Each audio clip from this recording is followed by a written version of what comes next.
papa et bienvenue dans cette nouvelle vidéo sur mon bullet journal. On est parti pour l'histoire d'Alice au pays des merveilles. Dans un parc, une jeune fille prénommée Alice écoute de manière distraite sa sœur Anne lui faire une leçon d'histoire tout en jouant avec son chat Dina. Elle rêve d'un monde où seuls les livres d'images existeraient. C'est alors que surgit un lapin blanc vêtu d'une veste et portant une montre. Il est en retard et entre dans un terrier. Alice le suit, surprise de cette rencontre. Un lapin avec une veste, c'est vrai que c'est assez étrange. Elle tombe dans un trou, sa robe servant de parachute. Une fois en bas, elle se retrouve face à une porte dont la poignée parle. La porte étant trop petite, elle doit boire un flacon étiqueté « Buvez-moi » et rapetisse suffisamment pour l'emprunter. Mais elle a oublié la clé sur la table. Elle doit alors manger un biscuit pour grandir. Exaspérée par ces changements d'état, elle se met à pleurer et inonder la salle. Puis, elle boit à nouveau une gorgée du flacon pour rétrécir. Elle devient minuscule, tombe dans l'eau de ses larmes qui l'entraînent par le trou de la serrure.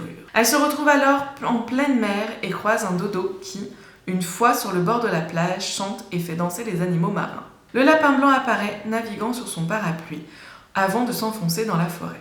Toujours à sa poursuite, Alice rencontre Tweedledee et Tweedledum.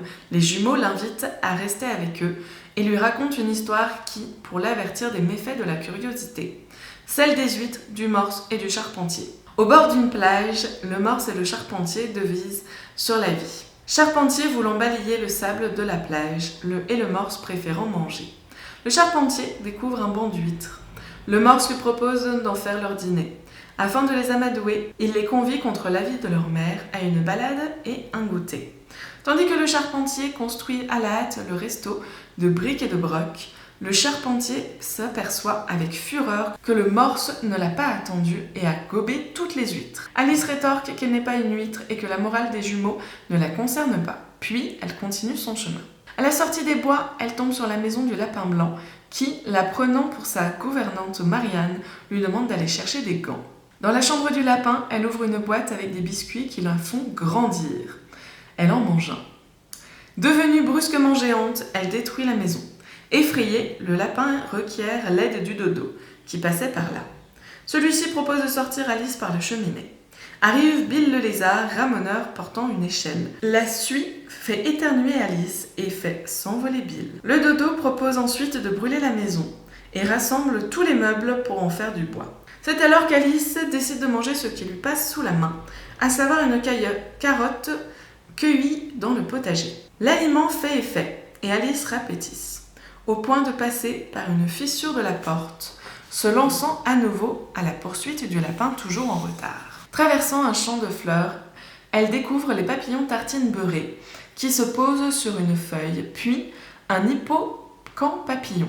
Les fleurs l'accueillent en chanson, puis demandent à Alice sa variété, mais le genre humain ne leur étant pas connu, elle l'expulse. Une mélopée et des volupes de fumée attirent la jeune femme, jusqu'à une chenille qui fume le narguilé juché sur un champignon. Alice et la chenille entament alors une conversation philosophique sur ce que l'on est et ce que l'on est. Évoquant son problème de petite taille, Alice rend furieuse la chenille. C'est aussi sa taille. Explosant de rage, la chenille se transforme en papillon et donne un conseil à Alice.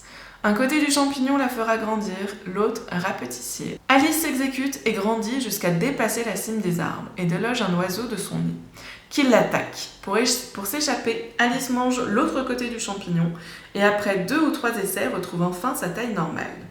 Elle décide de conserver le reste du champignon dans son tablier, en cas de besoin. Poursuivant son chemin dans la forêt, elle tombe sur de nombreux panneaux. C'est alors qu'apparaît un sourire, puis des yeux, puis, enfin, tout le reste du chat de Chester. Il répond à Alice, qui cherche son chemin. Le mieux est d'interroger le chapelier fou ou le lièvre de Mars en indiquant des directions opposées. Suivant son propre chemin, Alice tombe sur la maison du chapelier, où une fête de non-anniversaire a lieu. Le chapelier, le lièvre de Mars et le Loir l'invitent à prendre le thé et qu'elle leur raconte son histoire. Mais la folie de ces hôtes provoque de nombreuses péripéties, sans qu'Alice ne puisse ni boire ni raconter son histoire. C'est alors que le lapin blanc survient. Le chapelier l'informe que sa montre retarde et se propose de la réparer à sa manière. Après avoir enlevé rouages, dents et ressorts, Le chapelier met du sel, du beurre, du thé, du sucre, de la confiture et même du citron. La montre devenue folle est calmée par le lièvre qui l'écrase avec un maillet. Les deux compères jettent ensuite Alice et le lapin blanc hors de la maison. Perdue au milieu de la forêt, Alice découvre des animaux plus étranges les uns que les autres. Des oiseaux marteaux, des oiseaux crayons qui fabriquent des panneaux indicateurs, des mômes rats qui lui indiquent un sentier rouge traversant la forêt qu'Alice décide de suivre. Mais un chien balai le fait disparaître. Dans un moment de découragement, Alice, qui pense ne plus jamais pouvoir rentrer chez elle, prend conscience de ses erreurs. La curiosité est un défaut, sa sœur l'avait bien prévenue. Le chat de Chester réapparaît et lui propose d'aller voir la reine de cœur, seule à pouvoir lui permettre de rentrer chez elle. Il lui offre même un raccourci à travers l'arbre sur lequel il est perché. Alice se retrouve dans les jardins du château, un véritable labyrinthe, où des cartes à jouer peignent des rosiers blancs en rouge, pensant échapper à la colère de la reine, qui a pour habitude de couper la tête de ses contradicteurs. Celle-ci survient alors, précédée par un défilé de cartes. Le lapin blanc fait office de chambellan, présentant la reine et le roi de cœur. Après avoir condamné les jardiniers à être décapités, la reine propose à Alice une partie de croquet. La partie est truquée par les objets qui craignent d'avoir la tête coupée, s'alignent à la boule lancée par la reine. Quand c'est au tour d'Alice de jouer, son flamant fait des siennes. Le chat apparaît dans le dos de la reine et s'arrange pour que le flamant qu'elle tient s'accroche à ses jupes, provoquant sa chute. En colère, la reine prend Alice pour coupable et demande son exécution. Le roi obtient un procès pour la forme. Le lapin énonce les motifs d'inculpation, mais la reine insiste pour que la sentence soit appliquée avant le jugement. Le roi intervient à nouveau et appelle les témoins à la barre. En premier, le lièvre de Mars, suivi du Loir, suivi du chapelier fou. Le trio entame une chanson de non-anniversaire pour la reine et lui offre un cadeau. Un chapeau qui se révèle en fait être le chat. Le Loir est pris de frayeur. Dans la confusion générale, la reine est assommée à la place du chat, qui se trouvait sur sa tête. Une fois de plus, Alice est accusée à tort. Elle décide de manger le champignon pour grandir, mais l'effet est de courte durée. Elle doit fuir dans le labyrinthe, poursuivie par tous les personnages. La course se transforme en danse saugrenue, menée par le dodo, puis en parcours du combattant au milieu des tasses sur la table du chapelier, jusqu'à la porte du début. Par la serrure, Alice se voit endormie au pied de l'arbre, émergeant de son rêve. Elle se réveille. De nouveau, très très jolies histoires. Et nous avons bien sûr le lapin blanc. C'est juste adorable. Je peux toujours pas me dire. C'est vrai que je répète souvent que c'est adorable, mais j'aime tellement. Et bien avant, nous avons Zip de La Belle et la Bête. On passe tout de suite au calendrier, très très joli, très fourni. C'est vrai que c'est un calendrier très très fourni, mais j'adore parce que justement ça rajoute beaucoup de couleurs. J'ai besoin de couleurs dans ce bullet. Nous avons le chat, nous avons les petits gâteaux qui font grandir ou rapetissir, les boissons. J'adore. Il y a énormément de données. C'est ce que j'aime énormément, franchement, c'est tellement tellement joli. On a aussi beaucoup de stickers.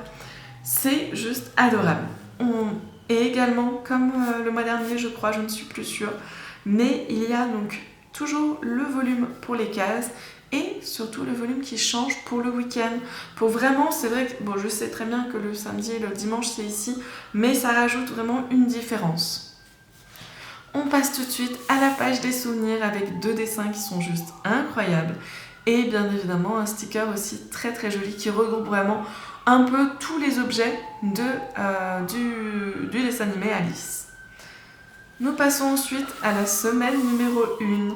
Très très jolie semaine de nouveau, hein, avec toujours le chat, des choses à boire, des fleurs, vraiment beaucoup de choses qui rappellent justement, et surtout qui rappellent que le lapin est en retard, on le voit bien là, il est en retard. C'est juste adorable. Nous avons toujours le chat et nous avons la reine de cœur. Avec bien sûr la chenille, j'aime beaucoup cette chenille. Enfin, moi vraiment mon personnage préféré c'est bien évidemment le chat. Je pense que vous en doutiez, hein, c'est vraiment... j'adore ce personnage-là.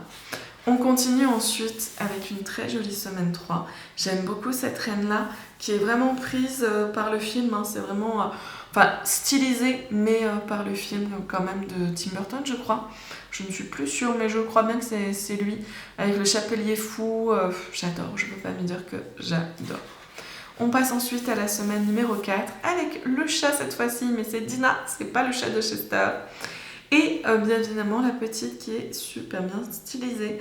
Je peux pas me dire que j'adore, en plus j'ai rajouté pas mal de stickers, c'est hyper joli. On passe ensuite à une 5e semaine très jolie de nouveau, avec un petit gâteau et surtout la belle petite princesse, enfin pas une petite princesse, même pas une princesse pour le coup, mais la belle petite Alice avec le limpin blanc qui font un petit câlin, c'est trop mignon. Ceci aussi c'est très mignon. En fait, ces stickers là je les avais faits pour rappeler des vidéos que je voulais faire, puis au final je les ai jamais faites, c'était des dessins. Puis ma chaîne, au fur et à mesure, elle commence à tourner un petit peu et prendre d'autres tournants, ouais, vraiment d'autres tournants. Et du coup, il n'y a plus de dessins malheureusement. On passe tout de suite à la page des dépenses avec une Alice qui est vraiment pas contente. Je l'adore, je peux pas me dire que je l'adore. On a aussi des stickers, c'est vraiment adorable. J'ai beaucoup aimé, j'aime beaucoup cette histoire. C'est vraiment une histoire que j'aime beaucoup et en soi qui n'a pas vraiment de... Vous voyez, c'est pas comme Bambi avec la mort de la mère et tout ça, ce genre de choses. C'est vraiment juste une histoire fantastique que j'adore. J'espère que cette vidéo vous aura plu et je vous dis à bientôt dans une nouvelle vidéo.